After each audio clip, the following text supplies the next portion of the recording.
Now, it is a bit early for parties, so let's continue on with a celebrate later. In the meanwhile, we'll celebrate our freedom by visiting the Freedom Square or the Liberty Square, the main square of Novi Sad.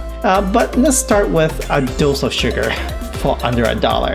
Now, as you can see, I'm such a sucker for sweets, and this is one of them. It's actually a traditional pancake, and you can put different toppings on them. For me, I like Nutella, so that's what I got. With that being said, let's eat. That is really epic. It's like really thin. The crust is really thin, and it seems like the Nutella just melts in your mouth. I love it. This is the largest central city square built in the 18th centuries. On the edge of the square are the buildings from the end of the 19th and the early 20th centuries. Square has always been a place to celebrate important events in the history of the city, as well as a meeting place for people and location where numerous important events are held. So we are in Slobode Square, and this is actually built in the 18th centuries, but we are surrounded with amazing historical architecture from the 19th centuries. And this will they consider the center of the town, and that means it's the main square of Novi Sad.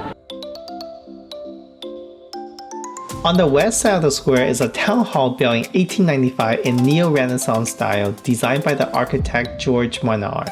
The facade of the building is strikingly iconic with Corinthian column, and at the top of the building is a tall tower consists of a bell of St. Florian's, the patron saint of the city. The bell was called Nutella, which name of the benefactress which donated the bell to the fire volunteer squad.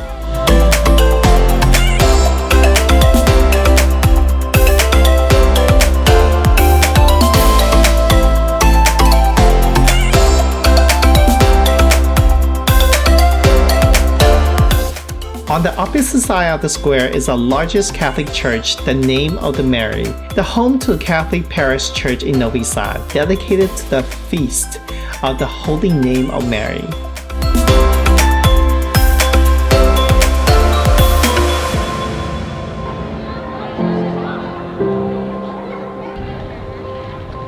The present-day church was built in 1895 in a neo-Gothic style on the location of the original church that was built in 1719. The interior is decorated with movable timber carver. It has 4 altars and organs with 24 registers. On the window are 20 glass paintings, the work of Hungarian and Czech glass artists. Steep roof and tower are covered in colorful chromatics, with the clock tower being 76 meters high. So it's getting late. I'm cold and hungry. Let's grab